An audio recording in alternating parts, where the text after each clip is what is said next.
भला हुआ मेरी माला टूट गई, मैं राम भजन से छूटी। भला हुआ मेरी माला टूट गई, मैं राम भजन से छूटी। मेरे सिर से टली बला, भला हुआ मेरी माला टूट गई, मैं राम भजन से छूटी। मैं राम भजन से छूटी। नमस्कार दोस्तों,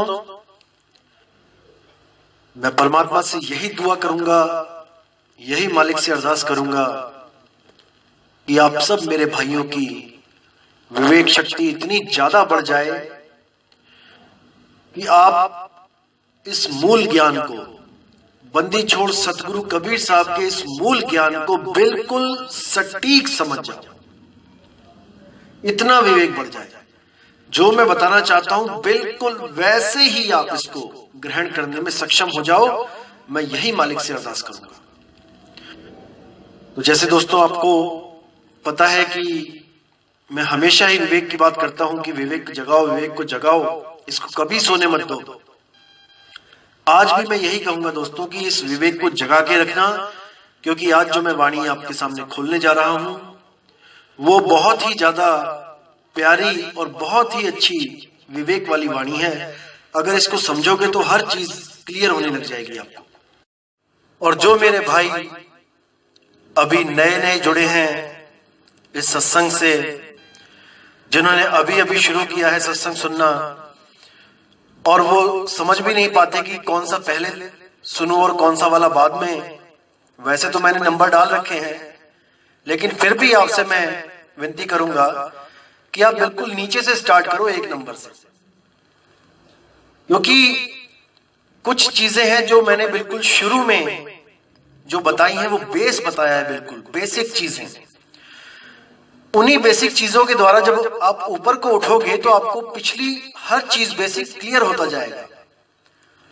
जैसे आपने देखा है, कहीं भी पढ़ाई करने जाता है कोई बच्चा तो अध्याय तो उसके सामने सारे होते हैं, 1 से लेकर 20 लेसन सारे होते हैं, लेकिन टीचर फिर भी पहले लेसन से स्टार्ट करता है पढ़ाना, और अगला और उससे अगला लेसन जैसे मैथ का लगा लो तो वो पिछले लेसन से थोड़ा बहुत कनेक्टेड होता है। जब पीछे का आप बिल्कुल क्लियर हो जाएगा आपको बेस, तो आगे जाने में आपको प्रॉब्लम नहीं होगी और हर चीज आप समझ जाओगे। तो आपसे अरदास करूंगा कि शुरुआत से शुरुआत करें। बीच में आएंगे, एकदम सुनेंगे, नहीं पता लगेगा और आपको लगेगा कि शायद ये कोई गलत ज्ञान बताया जा रहा है, क्योंकि पिछली जो लेप चढ़े हुए हैं पिछले, वो उतरेंगे नहीं, क्योंकि उनको उतारने के लिए बिल्कुल बेस में जाना पड़ेगा। शुरुआत से जहां शुरुआत हुई है वहां जाना पड़ेगा। इसलिए आप बिल्कुल शुरुआत से सुने और एक एक करते हुए ऊपर की तरफ आइए। तो आज जो मैं वाणी आपके सामने खोलने जा रहा हूं वो वाणी है धर्मदास जी की, जो कबीर साहब की महिमा, कबीर साहब के जो गुणगान गा रहे हैं और उनसे अरदास कर रहे हैं कि हे मेरे मालिक मुझे दर्शन दो। जैसे आप लोग को सबको पता है कि कबीर साहब धर्मदास जी के पास बिना बुलाए गए थे। देखो दोस्तों, 2 तरह के होते हैं जो मिलन होते हैं। एक होता है जब आप किसी को याद करते हो और वो आता है, एक तो वो मिलन हो गया। एक होता है कि आपका उससे कुछ लेना देना ही नहीं है और वो आपको आके मिल जाए, एक वो मिलन हो गया। तो यहां पर धर्मदास जी ने कभी भी कबीर साहब को नहीं बुलाया। आपको भी हिस्ट्री पता है, धर्मदास जी ने कभी नहीं कहा था कबीर साहब को, कोई अरदास नहीं करी थी कि हे गुरुदेव मेरे पास आओ, मुझे मिलो, मुझे दर्शन दो, कभी नहीं कहा। डायरेक्ट कबीर साहब धर्मदास जी के पास पहुंचे जब वो हवन कर रहे थे, लकड़ियां जला रहे थे हवन में, और कबीर साहब ने आके सीधे ही उनके हवन पे वार किया। उनको बोला कि हे धर्मदास, तू क्यों पाप कर रहा है, क्यों पापी बना हुआ है, छोड़ दे इसको। तब धर्मदास जी ने पूछा, महाराज मैं तो हवन कर रहा हूं, यज्ञ कर रहा हूं, वेदों में इसका प्रमाण है, वेद कहते हैं यज्ञ करो। आज भी आर्य समाज, हमारे जो भाई हैं आर्य समाजी, आज भी वो यज्ञ करते हैं क्योंकि वेदों में प्रमाण है। लेकिन कबीर साहब ने धर्मदास को पापी बोला क्योंकि उन्होंने कहा कि जिन लकड़ियों को तू जला रहा है भाई, उन लकड़ियों के अंदर छोटी छोटी चींटियां, छोटे छोटे जीव, उनके अंडे, वो सब जल रहे हैं। तू इतना पुण्य नहीं कमा रहा है जितना तूने पाप कर दिया। तब वहां पे धर्मदास जी की आंखें खुलती हैं और वो भाग के जाते हैं कबीर साहब के पास उनके चरण पकड़ने, लेकिन कबीर साहब वहीं से अदृश्य हो जाते हैं, एकदम वहां से गुप्त हो जाते हैं। उसके बाद धर्मदास जी बहुत फरियाद करते हैं कि मालिक आओ आओ, दर्शन दो। बड़े बड़े यज्ञ करवाते हैं अपनी बीवी के कहने पे, क्योंकि पैसा काफी था। उनकी बीवी कहती है, अरे साधुओं का क्या है, जहां पे पैसा मिलेगा, जहां पे भोजन मिलेगा, आ जाते हैं मक्खी की तरह, जहां गुड़ होगा मक्खी आ जाएगी भिन भिनाती हुई। तो धर्मदास जी ने जब उसकी बात मानी और यज्ञ कराने शुरू किए, तो कराते कराते कराते कई हजारों लाखों साधु भोजन कर गए, सारा भंडार खाली हो गया, लेकिन कबीर साहब के दर्शन नहीं हुए। तो कबीर साहब के दर्शन नहीं हुए तो फिर कहते हैं कि माया मिली न राम, माया भी गई, राम भी नहीं मिला, अब क्या किया जाए। तो दोनों मियां बीवी गंगा नदी में छलांग मारने के लिए जा रहे होते हैं कि अब तो प्राण जो है अपनी लीला खत्म कर देंगे। वहीं पे कबीर साहब प्रकट होते हैं और दोनों को रोकते हैं कि अरे क्या कर रहे हो ये आप, ऐसा मत करो, ये महापाप है, आत्महत्या महापाप है। तब धर्मदास जी ने बोला, महाराज जी कहां थे आप, अरे कहां थे आप, आपके चक्कर में, आपको बुलाने के चक्कर में मैं तो लुट गया, मैंने सारा भंडार खाली कर दिया, सारा पैसा उड़ा दिया सत्संगों में, भंडारों में, आप क्यों नहीं आए। तो कबीर साहब ने कहा, अगर मैं उस वक्त आ जाता तो तुझे यही लगता कि तूने गुड़ फेंका है और मक्खी भिनभिनाती हुई आ गई, इसलिए मैं नहीं आया वहां पे। तो इतनी बात सुनते ही धर्मदास फूट फूट के रोने लगा और कबीर साहब के चरणों में गिर पड़ा और उनसे वो अनमोल ज्ञान जो उसको चाहिए था उसकी अरदास करने लगा कि मालिक आप यहाँ क्यों आए हो, मुझे ये बताओ। तब कबीर साहब ने धर्मदास जी को लाख समझाने की कोशिश की थी, सृष्टि रचना की, मैं तुम लोग को बचाने आया हूं, तुम जन्म मरण में फंस जाते हो, उसको उससे छुड़वाने आया हूं। लेकिन धर्मदास जी को समझ में नहीं आई थी वो सृष्टि रचना, इसलिए कबीर सागर और अनुराग सागर इन सब का निर्माण करना पड़ा। तो ये भजन है, अब मोहे दर्शन देहो कबीर, बड़ा प्यारा भजन है। तो इसमें धर्मदास जी कहते हैं कि अब मोहे दर्शन देहो कबीर, और सत्य लोक से चलकर आए काटन यम जंजीर। हे कबीर साहब मुझे दर्शन दो, मैं आपके दर्शन करना चाहता हूं। अब सोचने वाली बात है कि कबीर साहब तो दर्शन दे ही चुके थे उनको, अब कौन सा दर्शन मांग रहे हैं वो। जैसे आप किसी के दर्शन करना चाहो, आपने कभी किसी को देखा नहीं है और उसके दर्शन करना चाहो तो वो एक बार दर्शन देके चला जाएगा, वो दर्शन जो है मोर देन इनफ, हमेशा के लिए जो आपको दर्शन मिला है उसको आप याद करी जाओ। लेकिन कबीर साहब ने बोल दिया था कि मैं देह नहीं विदेह हूं, इसलिए धर्मदास जी ने विनती करी कि महाराज जी देह स्वरूप तो मैंने दर्शन कर लिया आपके, लेकिन मुझे उस शब्द गुरु, उस विदेह स्वरूप के भी दर्शन कराओ जिस रूप में आप घट घट में रमते हो। का केवल नाम है बब्बा ब्रह्म शरीर, रारा सब में रम रहा, और ताकर नाम कबीर, उसका नाम कबीर है, मुझे उस रूप के दर्शन कराओ। धर्मदास जी ने अरदास लगाई कि सत्यलोक से चलकर आए काटन यम जंजीर, कि अपने निज स्वरूप से हमारे लिए इस देह स्वरूप में आए, विदेह स्वरूप से देह स्वरूप में आए केवल हमारे लिए, कि हम जन्म मरण से आजाद हो सके।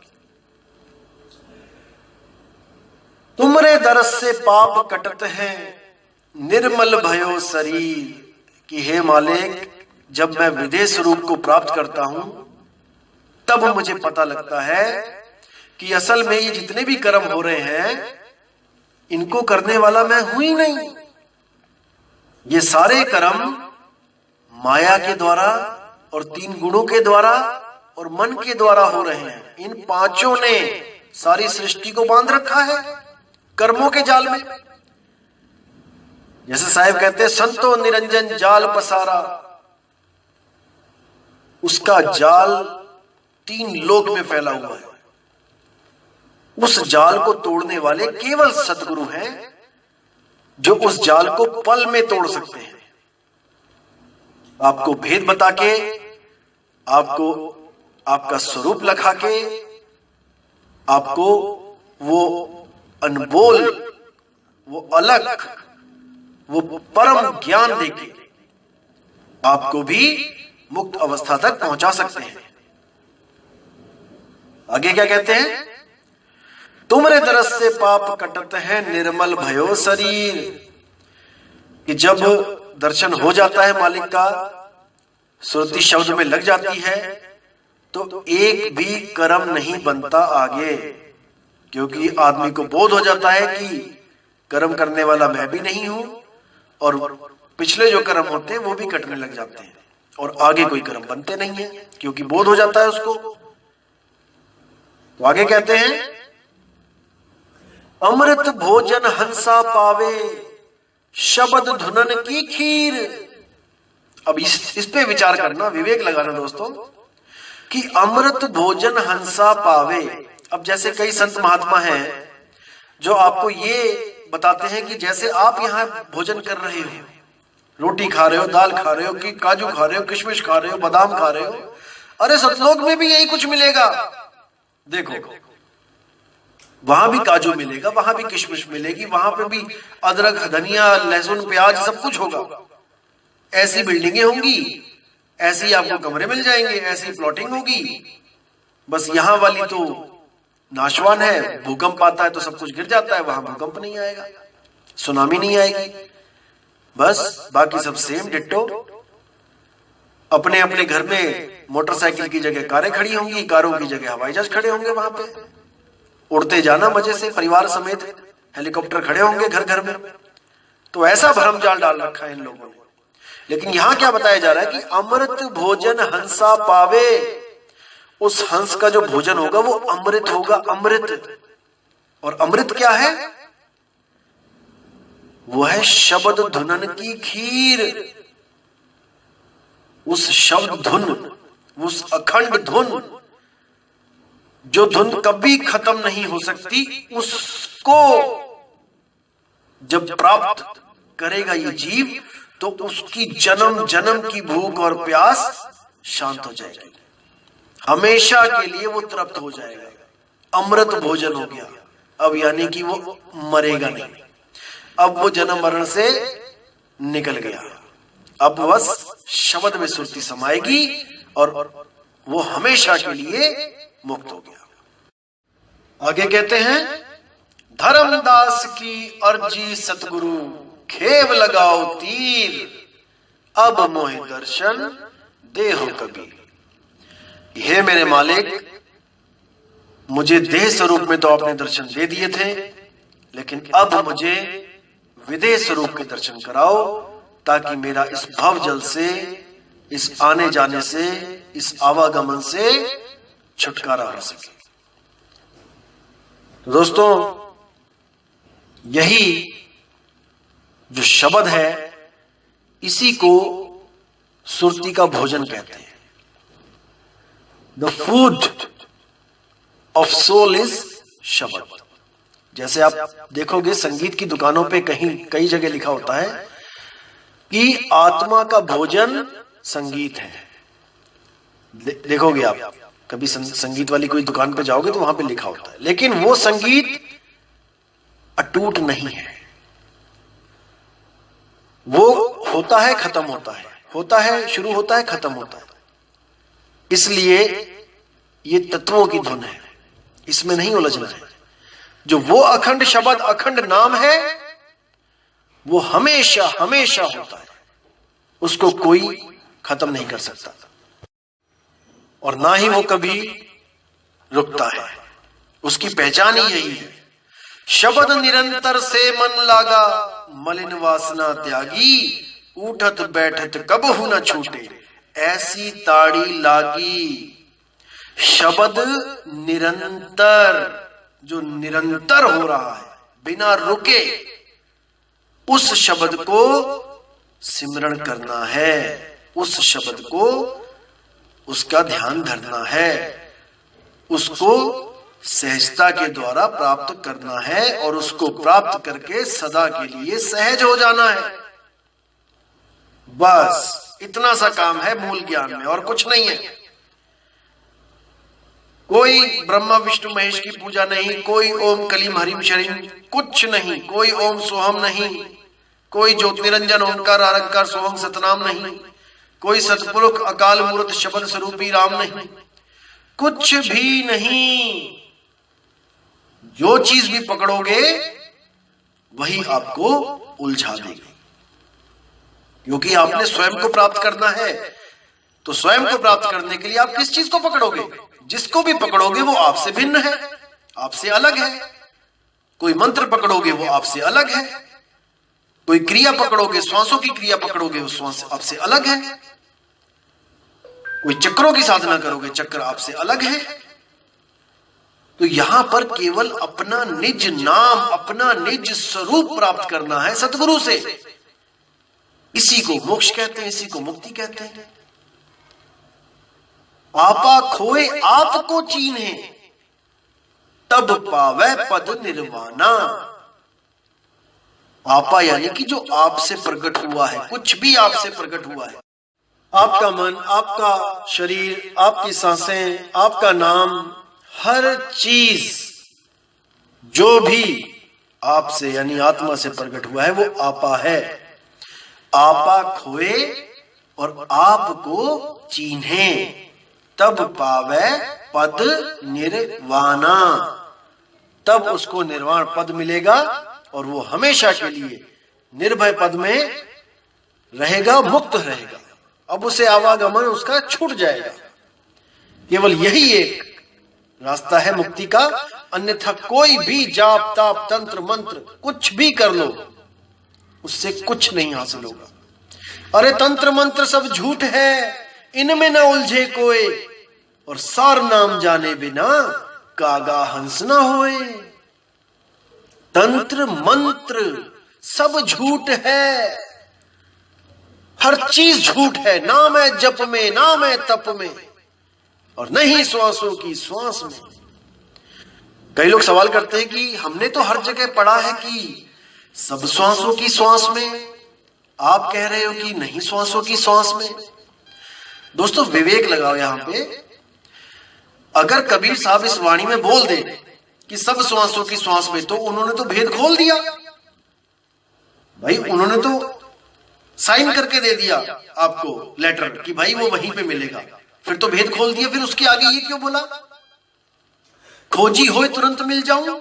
फिर खोजी होने की जरूरत क्या है जब आपने ही बता दिया वो कहां पे है? फिर कैसे खोजी? खोजी वो होता है जो खोजता है। जब आपने हमारी खोज ही खत्म कर दी, आपने बोल दिया सब श्वासों की श्वास में, तो खोज खत्म हो गई। फिर खोजी तो बना रहा ही नहीं कोई भी, फिर कौन खोजी है? इसीलिए मैं बोल रहा हूं कि वाणियों में जहां मिलावट होती है, अपने विवेक के द्वारा उस मिलावट को हम सही करेंगे। ऐसा नहीं है कि हर जगह आपको मिलेगा सब श्वासों की श्वास में। आप गूगल पे सर्च करो, मोको कहां ढूंढे रे बंदे, इतना लिखो, उसके बाद लिखो ना श्वासों की श्वास में। आपको 5, 7, 10 साइटें ऐसी आ जाएंगी जिन्होंने यही शब्द छापा है और वहां पे लिखा है ना श्वासों की श्वास में। अब दोनों में से कौन सही कैसे पता लगेगा? विवेक के द्वारा, विवेक के द्वारा परखा जाएगा कि ये शब्द में मिलावट कहां पे है। दूध में जब लोग पानी मिला देते हैं और जब वेरका कंपनी में या किसी और कंपनी में जब जाते हैं, तो जब वहां पे अपना दूध रखा जाता है सामने उनके, तो वो क्या करते हैं? क्या वो अपनी इन आंखों से देख सकते हैं कि कितना पानी मिलाया गया है? नहीं। वहां पे एक मीटर होता है, वही मीटर विवेक का काम करता है। उस मीटर में, लैक्टोमीटर में जब दूध डालते हैं तो उसी वक्त पता लग जाता है कि इसमें कितनी फैट है। भले 100 बार वो दूध वाला बोलता रहे, नहीं बाबूजी पानी नहीं मिलाया, नहीं बाबूजी पानी नहीं मिलाया, अरे मीटर बोल रहा है, तेरी कौन सुनेगा वहां पे। इसी तरह विवेक जब बोलता है तो लिखी को नहीं मानता है, लिखी को भी वो गलत ठहरा सकता है। अगर लिख के कोई चला गया तो इसका मतलब ये नहीं कि वो सत्य लिख के गया है, आगे मिलावट हो गई, काल के दूत आए, ग्रंथों में मिलावट करी, बहुत जगह मिलावट करी, लेकिन विवेकी जो शब्द विवेकी है वो उसी वक्त पहचान जाएगा कि मिलावट आखिर हुई कहां पे है। इसीलिए मैं हमेशा कहता हूं कि विवेकी बनो, विवेकी बनो, खोजी बनो। इसीलिए साहिब ने कहा खोजी होए तुरंत मिल जाऊं एक पल की तलाश में। अगर सांसों को बोलते तो फिर तो वो सुअर भी सांस ले रहा है, फिर तो कुत्ता भी सांस ले रहा है, फिर तो बैल बकरी भी सांस ले रहे हैं, तो ये तो 84 लाख जून है, यानी सांसों में कबीर है तो 84 में कबीर है। कबीर भी सुअर कुत्ता बन के घूम रहा है यहां पे? बिल्कुल नहीं, वो हम में होता हुआ भी हमसे अलग है, इसको जानना पड़ेगा दोस्तों। हमसे होता हुआ भी हमसे अलग है, वो 84 में नहीं है, वो अजूनी है, वो विदेही है। लेकिन ये तब पता लगता है जब एक भेदी गुरु आपकी जिंदगी में आ जाता है, तब आपको समझ में आता है कि वो हम में होता हुआ भी हमसे जुदा कैसे है, हम में रमता हुआ भी हमसे परे कैसे है। तो दोस्तों इसको समझना पड़ेगा।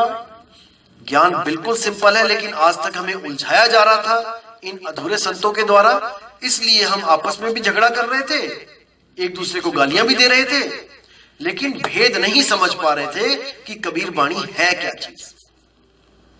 जो भी संत आपको जोड़ रहा था 13वें पंथ के नाम पे लेके, आपको सारी कहानी वो 12वें पंथ की ही सुना रहा था। आपकी संध्या आरती क्या, आपकी सुबह उठ के आरती क्या, खाने के बाद आरती क्या, सारा तो आपको 12वें पंथ का बताया जा रहा था। 13वें पंथ का तो सिलेबस ही नहीं पढ़ाया गया वहां पे।